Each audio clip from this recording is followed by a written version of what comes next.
It's not always the case, but today we are.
Good morning.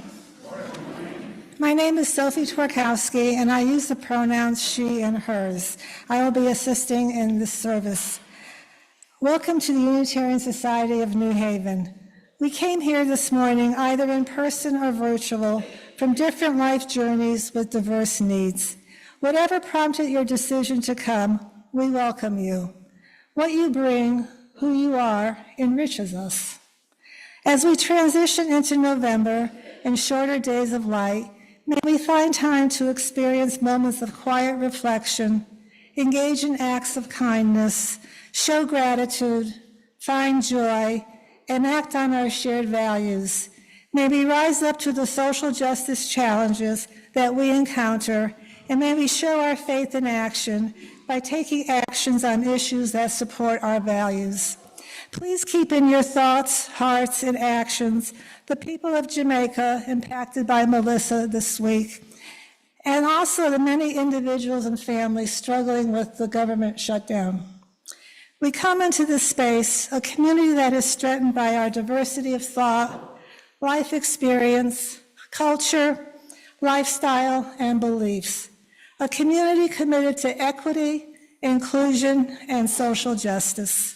A community that responds with courage, resilience, and compassion, and collective power, a beacon of hope. We bring all that we are to this morning, this place, this beloved community, knowing that our whole selves are welcome here. Before we join together in today's service, I have several announcements to highlight. For a complete listing of announcements, please refer to the monitor in the lobby or our weekly newsletter. The Sunday morning team invites us for soup and fellowship in the social hall immediately after the service. And members of the Connection team will also be available at the welcome table to answer any questions you may have about USNH or Unitarian Universalism. The Turnpike Players are ready to entertain you, and you can see the social hall is set up for the production. And we invite you all to join us for a performance of Little Women in the next 2 weekends. Tickets will be available in the social hall as well as online through the USNH newsletter link. We can demonstrate our faith in action by bringing in non-perishable food items or purchasing a grocery gift card for the Kiev Community Center Food Bank. Since the government shutdown and the approaching holidays, your donations are especially needed and appreciated. We welcome the participation of families with young children into our Sunday service, and staff have created an optional space in the rear of the sanctuary with age-appropriate materials and seating. Also, masks are required if you choose to sit in the first 4 rows in front of the piano. Finally, a reminder, please silence your devices as we take a calming, deep breath and settle in together for our Sunday service.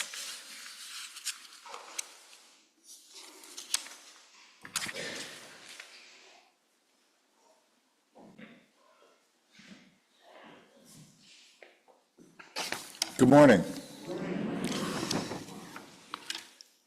In 1943, in the midst of World War II, Unitarian Universalist ministers gathered together in Washington, D.C., and they wrote together over a weekend a choral symphony that they performed for one another and later at All Souls Church in Washington. In this choral symphony, in the midst of their moment in time and history, they wrote these words, and I invite Sophie to light our chalice as I read them. At a time of world upheaval, when all things are called into question, it is well that we should search our hearts and know what faith we hold, and whether it can shape the present towards a happier future. Many beliefs once confidently held have crumbled, and others are falling now before the fury of the storm. We cannot build the future with a worn-out creed, nor can we build it out of emptiness. We need a faith that truly reckons with an age of transformation, that knows the inner meaning of events, that sees the coming victory within our loss. Thank you, Sophie. We have a tradition here where we, during our first hymn, invite people to come forward if they have a weight or sorrow in their hearts, to place a stone or shell into the water, or if you have a joy, to share in front of the congregation to light one of our votive candles. But as well, today we have a special moment where I'm going to invite forward some members of the First Parish in Concord, Massachusetts. I hope I'm pronouncing that correctly. And together, we're all going to be singing 103, For All the Saints. Thank you. When we finish, Maestro, one moment first. We have a quick announcement to make. Good morning. Good morning. My name is Mr. Lawrence. I have been transported here from Civil War-era Concord, Massachusetts. I live there directly across the street from the Marsh family, which includes the 4 dreadful little Marsh girls who are always into some form of trouble or other. I would like to introduce to you Ms. Kirk, who runs a boarding house in New York that has special significance to one of the Marsh girls. Good morning, friends. My name is Mrs. Kirk, and I'm delighted to share some wonderful news. Miss Jo March, a wonderful young writer, has recently sold her very first manuscript. To celebrate this exciting achievement, we will be staging a production of her story, Little Women, this very next weekend and the next. Tickets will be available for purchase this morning after the service next door in the March parlor. And now I'd like to introduce Reverend Grindle Reynolds, who will be leading us in our opening hymn. There we go. We'd like to begin by bestowing this wonderful certificate of appreciation to a benefactor of the Turnpike Players. On behalf of the Turnpike Players, Aunt March, for your generous contribution to our production, we thank you. Well, one should always support one's spiritual community. And please remember, you too can receive a certificate signed by Henry David Thoreau, Walt Walpole Emerson, and John Pollock. If you make a donation today after the service, please join Jonathan, Stephen, and our neighborhood in All Saints, hymn 103.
Once again, good morning and welcome to all. My name is Jesse Greist.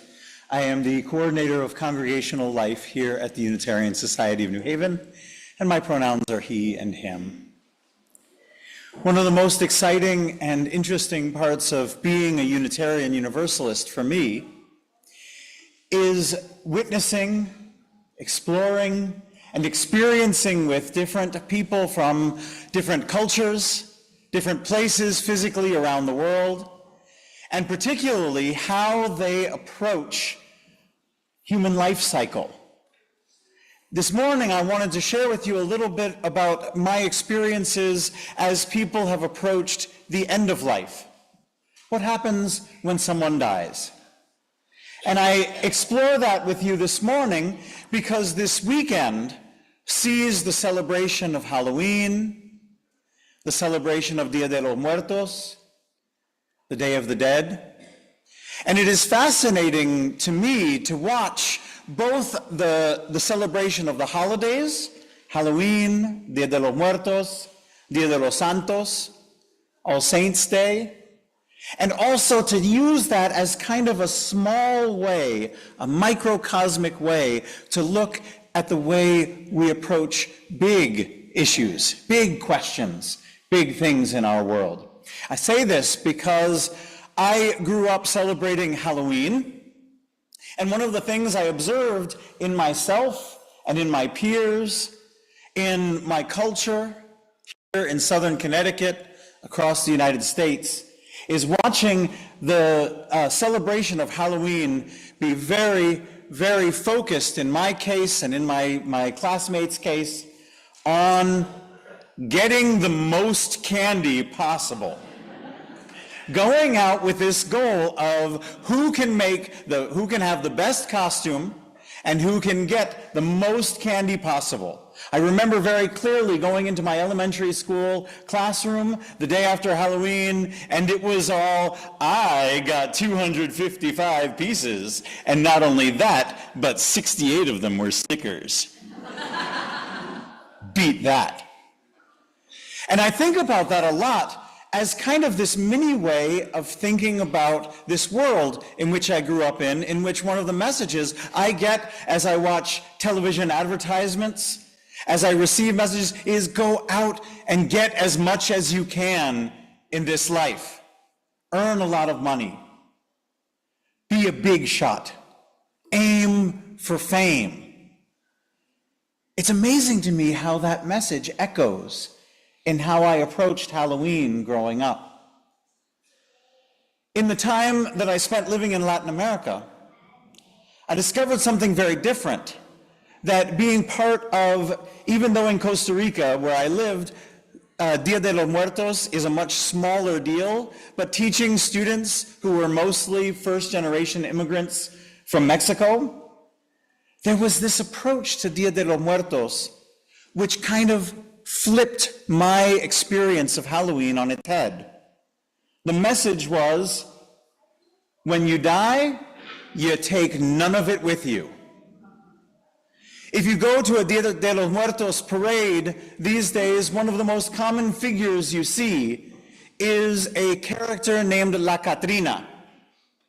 You may recognize her if you've been to a Dia de los Muertos parade or seen these things. It's usually a woman dressed in a long, elegant fur coat with a bouquet of flowers, and it turns out she is a skeleton. She is based on a cartoon from 1910.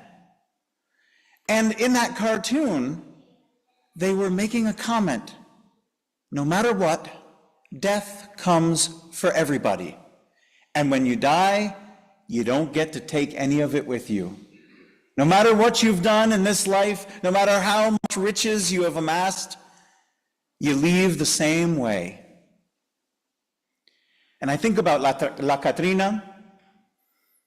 I imagine her going trick-or-treating. I imagine what she might ask for. And I have this conversation with myself. What is it that I want to get out of the celebration of Halloween? What is it that I can learn from my neighbors who celebrate Dia de los Muertos? And in my life personally, because as a Unitarian Universalist, the only example I can give is my own actions and my own approach, and I leave it to each one of you to figure out what is true and what is right for yourselves. I can tell you that what's developed in my household is a great reverence for Halloween, a great love for trick-or-treating, but also a great love for spending 2 months prior to Halloween, building up a new character, creating a costume every year, out of cardboard and paint, out of feathers and imagination, and taking that time to really cherish connection with both of my sons, with my wife, and bonding together over an experience of creating this weekend from nothing. And as we go out door to door and we collect our candy and we count up our 68 Snickers, we also remind ourselves that this is about not taking any of it with us when we go, and being here in this moment together. So my friends, may it be so. Would you join together in singing the children on to their classes? With the words are in your order of service, or this is also in your teal hymnal. Oh, we give thanks.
covenant lies at the center of how Unitarian Universalists gather in community.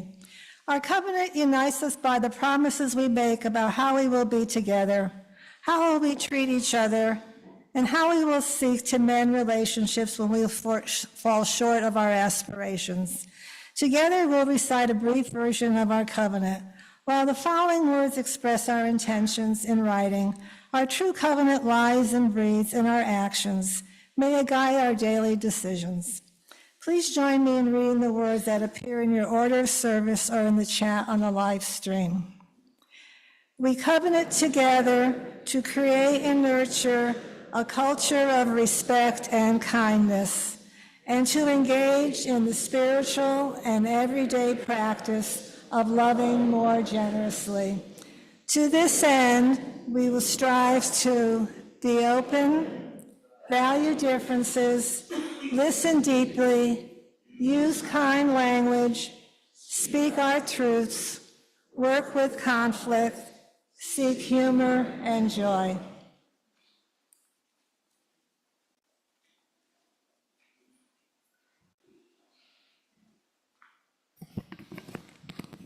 Good morning.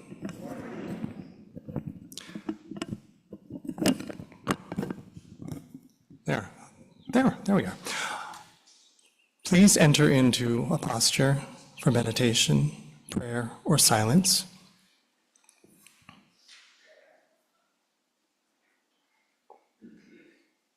We are living in a very chaotic and undetermined world. Tomorrow morning we may find many people starving, many people being rounded up, the potential of war. There is so much that is uncertain.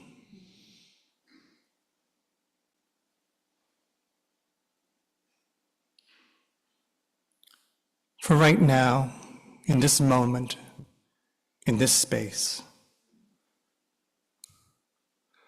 decide to just let it go. Connect with you, with your soul, with your spirit. This is your journey. You are amongst friends. We are together. As we remember those who have gone before us, the loved ones who have passed, the special memories, maybe the things we didn't say.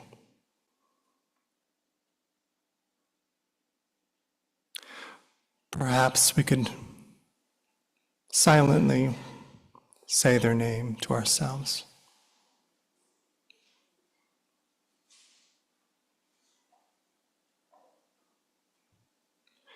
Bring them into this space.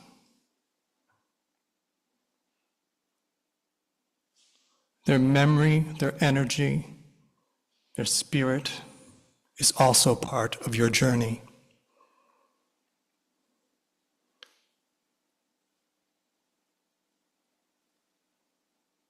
Let them help guide you.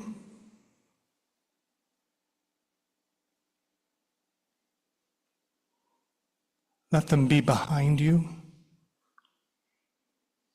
as we move forward into this very tumultuous world.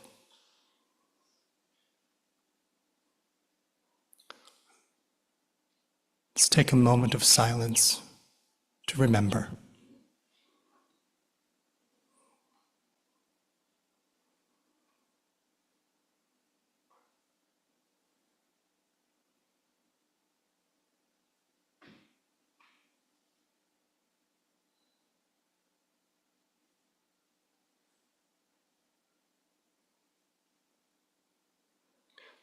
Creator Spirit, Divine, please help us through these times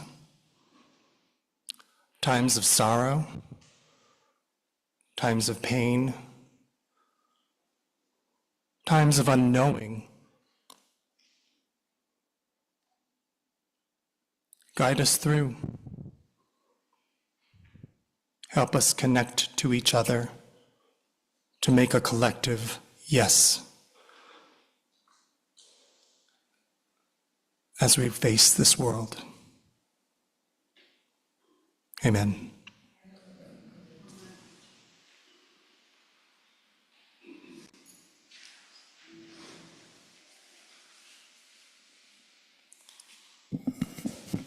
I'm getting shorter.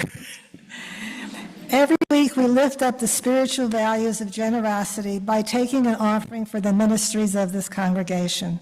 Our community continues to grow, and so do the needs requiring your continuous support. During the musical interlude, the ushers will pass the collection plates for your donation. You can also text the word GIVE to the phone number in your order of service or donate at the USNH website. Your offering is received with gratitude.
Immortality. In the daily weave of our lives, those who have died are still strong, guiding threads. Theirs is the golden glimmer, or perhaps the brilliant red or the melancholy blue.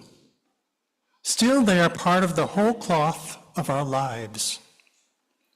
They are the ancestors, the goers before. Through this, we know immortality. In the hour-to-hour rush of our daily tasks, they travel with us through something they taught us, which is now ours to do. Through something they loved, which is now ours to carry out.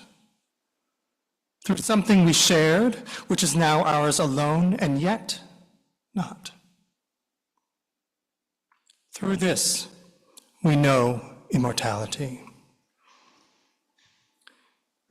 In the minute-to-minute grasp of where we are, we remember the joys our departed gave us, which opened us up to hope. The sorrows we know together, which taught us strength. The life shared, which is now ours to steward. Through this, we know immortality. In the second-to-second pulse of life, we sense the spirit of those who have loved and lost. The presence is too shy for naming, too amorphous to full knowing, and yet as real as the days we shared. Through this, we know immortality. They are more than remembered, they are memory itself. For what we love lives on in a way our beloved dead accompany us through our life. Their words and wisdom, our guide. Their humor, our relief. Their restless concern for the world, our charge. Through this, we know humanity.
My sermon this morning is really simple.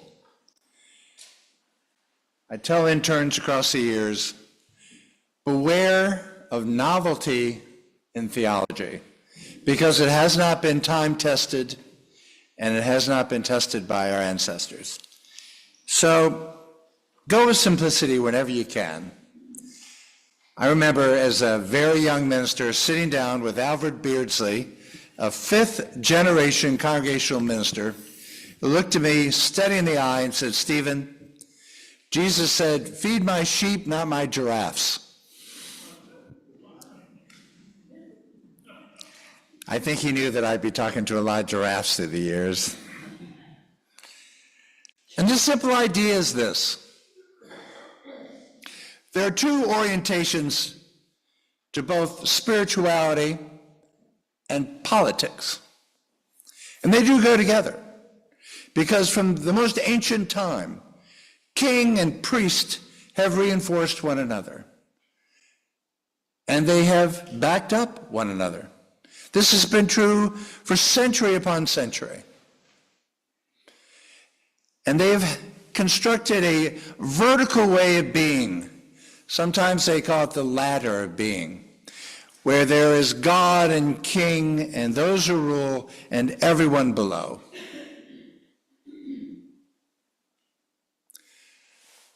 There's also a kind of what we call vertical theology, where everything that people believe is what they are handed down and told to believe, ordered and commanded to believe. And this is a rather comfortable way of doing theology, if you think about it, because you don't have to think very much. You don't have to overly worry very much. It's all given to you. All you do is go along, succumb or believe, as you wish to put it. But there's a whole different kind of theology, and a whole different kind of theology and mode and manner of being, which some theologians are now calling a horizontal way of being, a horizontal theology, not vertical, horizontal, meaning that everything is on the level. Now, I know this morning I am bringing coals to Newcastle. I think this kind of horizontal way of understanding reality is probably why you're here this morning. But there's nothing wrong with the simple reassertion of what brought us to this place at this time. We have stepped away from authority, power, and a kind of rigid, almost deathly code of right and wrong.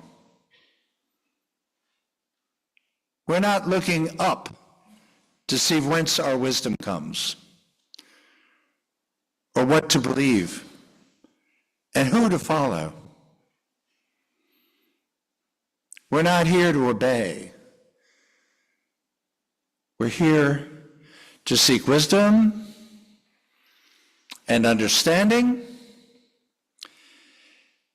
and in the horizontal way of being, to see each other as equal. Absolutely equal. There was no one above you and there's no one below you. And if you believe otherwise, it is an illusion given to you by that vertical way of understanding reality. Now, I talked about this when we planned the service, and Jesse said, "Stephen, I actually have a level in my office." And I said, "Bring it down and put it right here on the pulpit." So all through the sermon, just take a look at the level, and I'm looking at it right now, and I can tell you this whole sanctuary is leaning a bit to the left.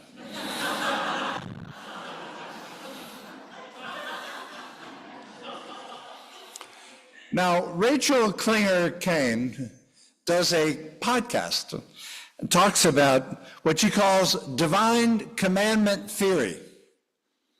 It's basically the idea that all morality seems to come for many people from a sense of authority above, which is what she was taught, as she was raised in evangelical Christianity.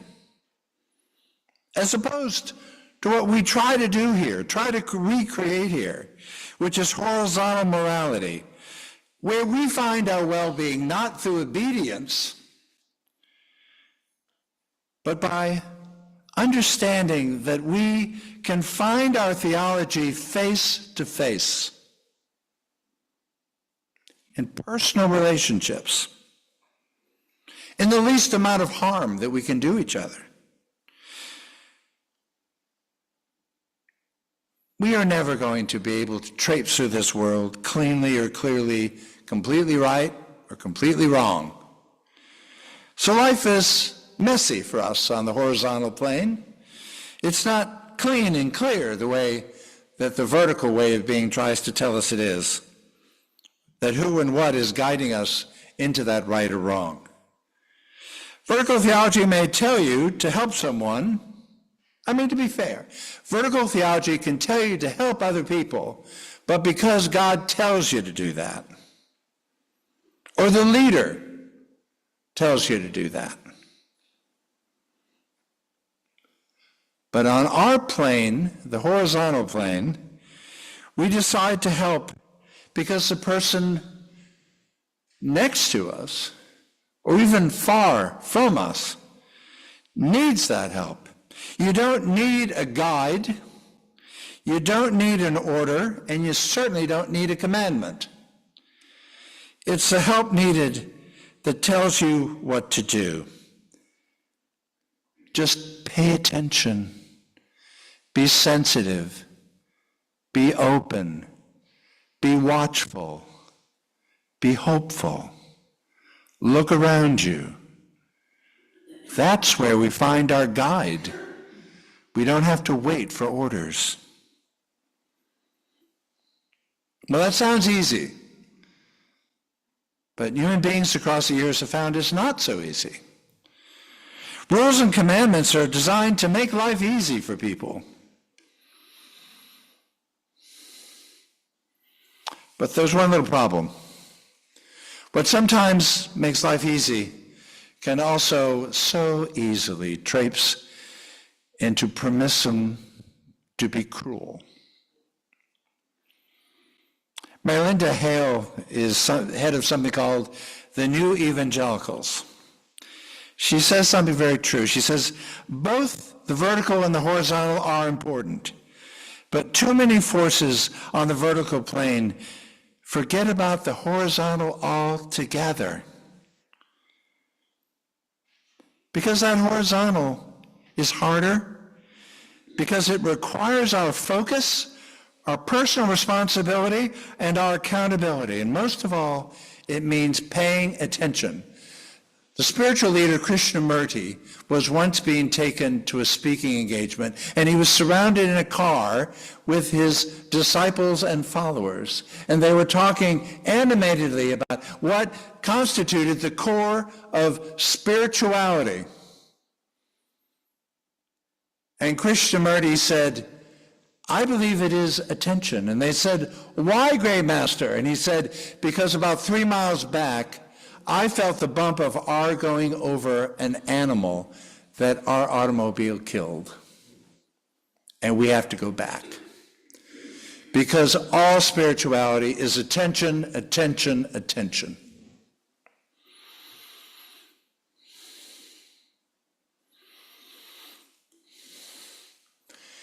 The vertical life invites us into judgment and into the illusion of either superiority or to become submissive, sublime. If we look at it, oh, I'm on this earth to please others, to please God, or to please the leader. When unchecked, that leads us into disaster. But Klinger Kane says, all you have to do to understand the old vertical is to go all the way back into the time of Abraham. Vertical theology told Abraham to sacrifice his son because Yahweh told him to. And it pleased the Lord to be obeyed. Horizontal theology says, spare the child, pay attention, look down, see who's under the knife. A human being. So be attentive. Pay attention. Understand that true theology is not inviting you to be perfect or to find your place in line in the great ladder of reality. True theology is begging for you to understand where you stand, and that is next to people who need you,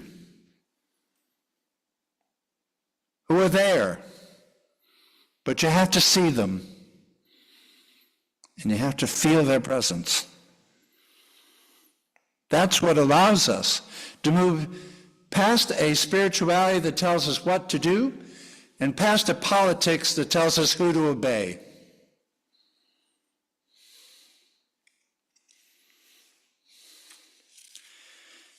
A long, long time ago, Abraham Lincoln, after his great debate with Stephen Douglas,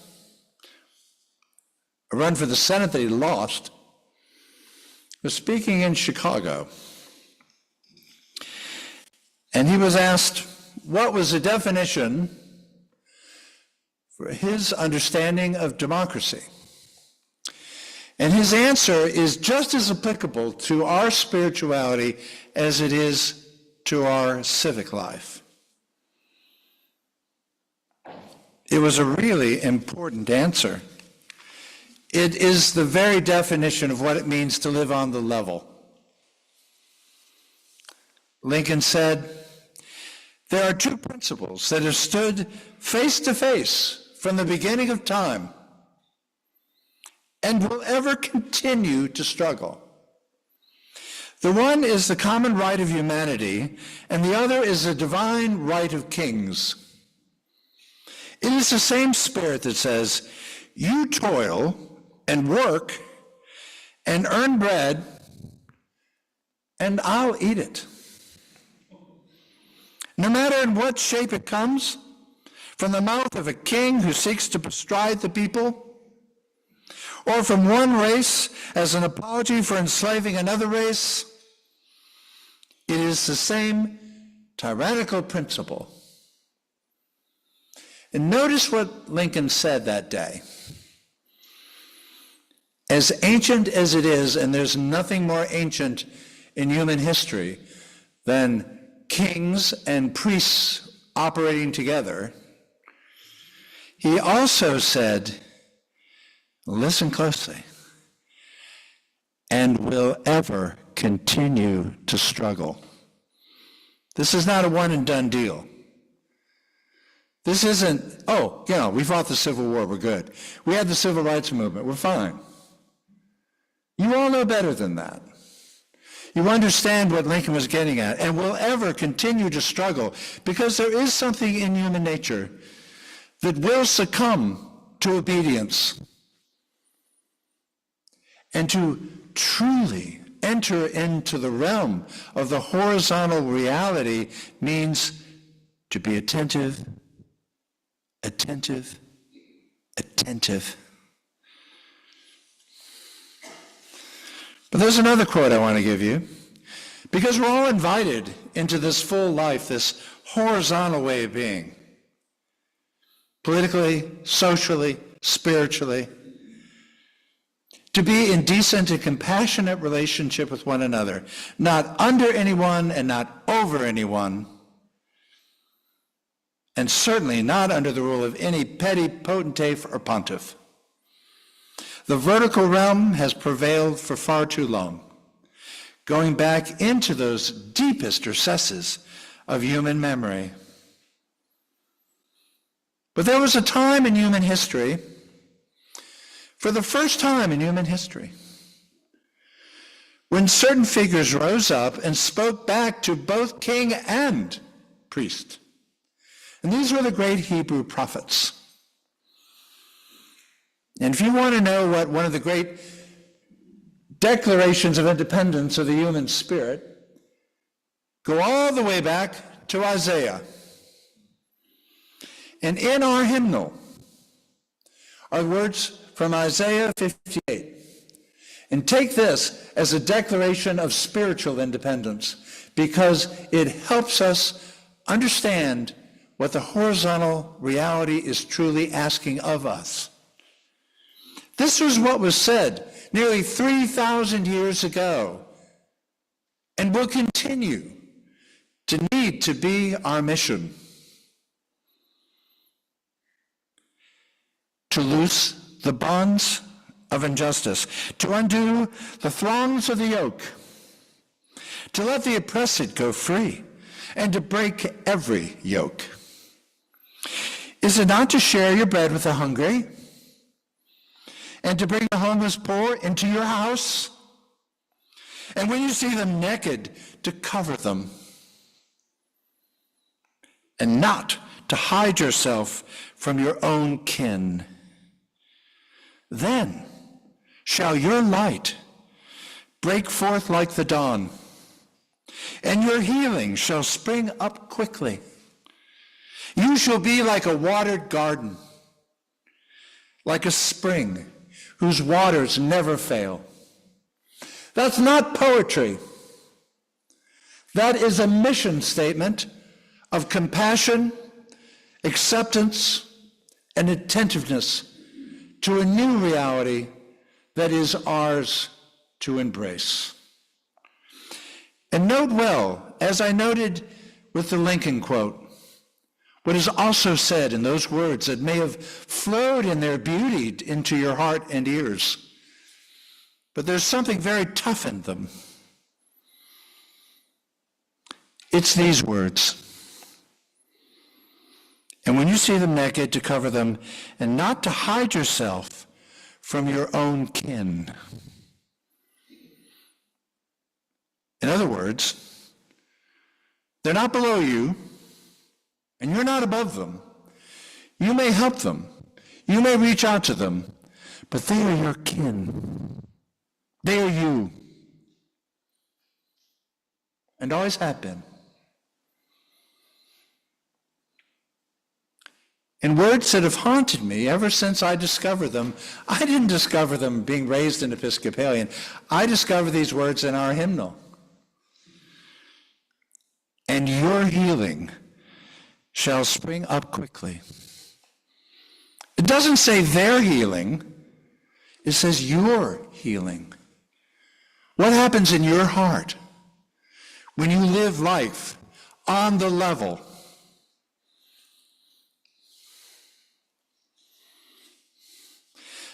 That vision still stands. If we can only try to be true to its moral genius and its ineffable power, and it's true here and true wherever and whenever we have the courage to live life on that level. And despite its simplicity and self-evident power, this, for some reason, is a hard lesson for us to learn. All over the world, and on American streets today, people are tempted to surrender the most essential right they have, which is their soul. My vision of our liberal faith is a strong, assertive belief in this horizontal world of connection and cooperation and compassion. It is a resolute rejection of the old rigidities of the ladder of rule, and guided by our free faith and our tradition, never to surrender our rights, and to stand alongside one another, to truly see each other's faces, to never hold ourselves above anyone that we might care for, and nurture into the rights of all. And we can say, this is our test. Let us meet it with grace and grit and strong hearts. Let us meet it on the level. Amen.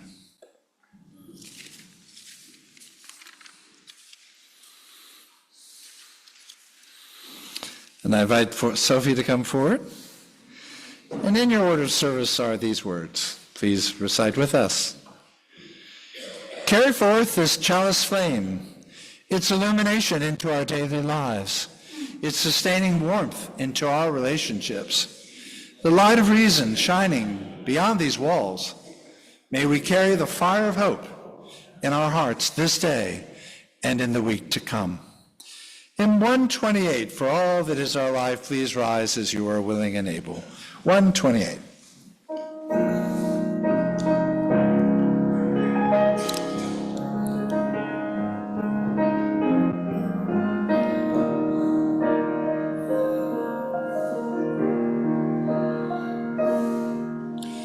For all that is our life, and then me, well,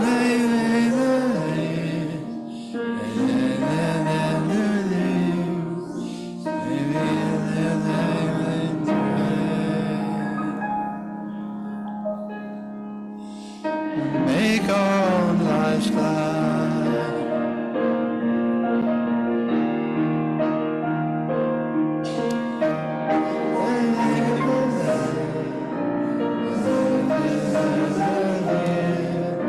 For words and its rewards, for love and well, we come with praise and thanks.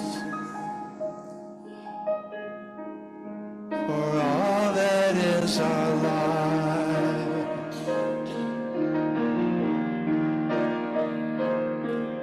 for sorrow we must bear, for failures, pain, and loss, for each new thing we learn, for fearful hours that pass, we come with praise and thanks.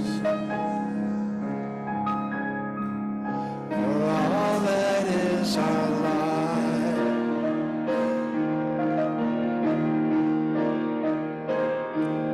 for all that is our life, we sing our thanks and praise. For all life is a gift which we are called to use to build the common good and make our own days glad.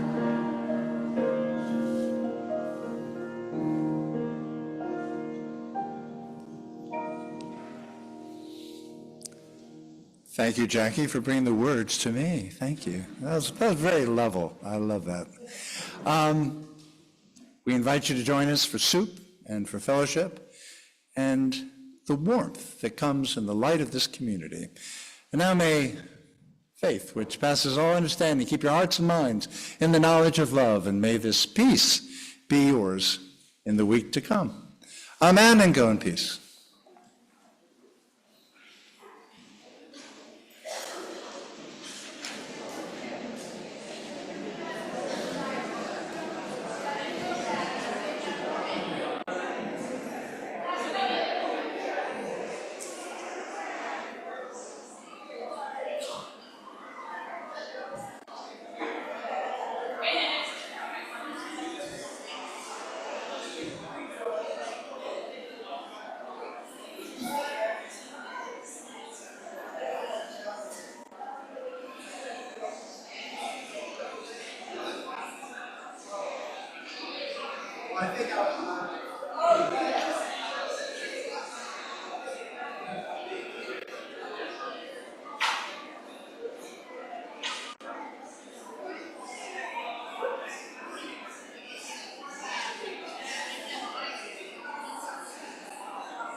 The words from the call to service.